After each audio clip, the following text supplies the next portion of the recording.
Hey, it's Mastin, and today I want to talk to the part of you that might be mean to you. If you're having conversations in your head, like, you're not enough, you're so stupid, how could you think this, what were you doing?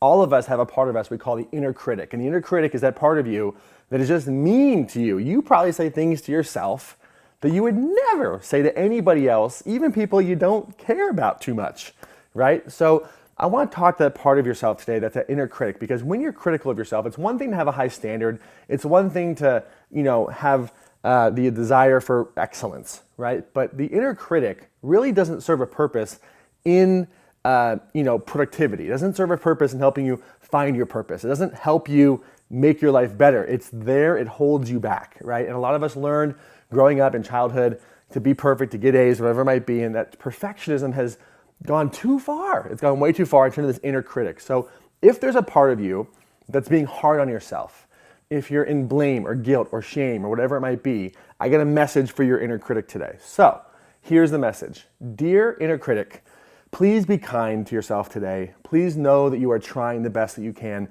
Please know that this is a work in progress. Please give us the opportunity today to really try to experiment. You got to realize, inner critic, that imperfection is part of the game. Sometimes creativity comes from imperfection, and something that's imperfect that's put out there is so much better than something that's perfect that's never put out there. So inner critic, let go a little bit today.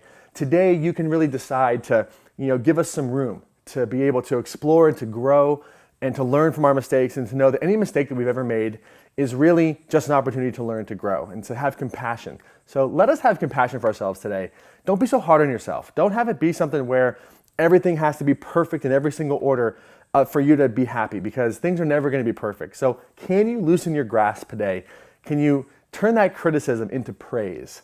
Can you be okay with it being imperfect and not quite done yet? Is it okay for us today to mess up and to make mistakes? In fact, give yourself permission today to make at least 10 mistakes that you wouldn't normally make, because it loosens up the energy. It gives you this freedom that you didn't have otherwise. So really, just today, whenever you feel like that criticism is there, just be kind to yourself and tell yourself, you know what, I'm trying, I'm growing, I'm becoming, I'm doing the best I can from the perspective that I'm at today, and to give yourself the opportunity to try, to grow, to heal, and to really mess up. The more you mess up, the more you learn. And so, if you can do it imperfectly today, let yourself do that. Your inner critic doesn't serve you. So the message to the inner critic is this: let us mess up today. Let us make mistakes today.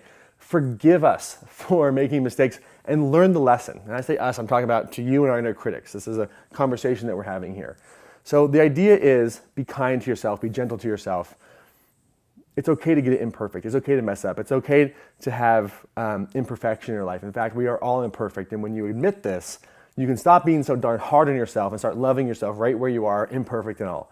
My biggest wish is that you implement what I'm teaching you here. Take a few moments today to be kind to yourself. Say a few kind words to yourself. Reinforce that positive image and that positive sense of making mistakes being okay.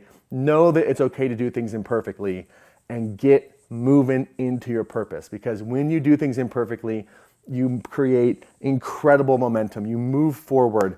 You allow yourself to let go of being stuck and stagnated and to move forward in that new place. So surrender to that inner critic. Give your inner critic some love. Stop resisting positive emotions and let yourself mess up. When you do it imperfectly, you do it perfectly. As always, this is Mastin. Remember to get out there, take action, and make it real. We'll see you soon.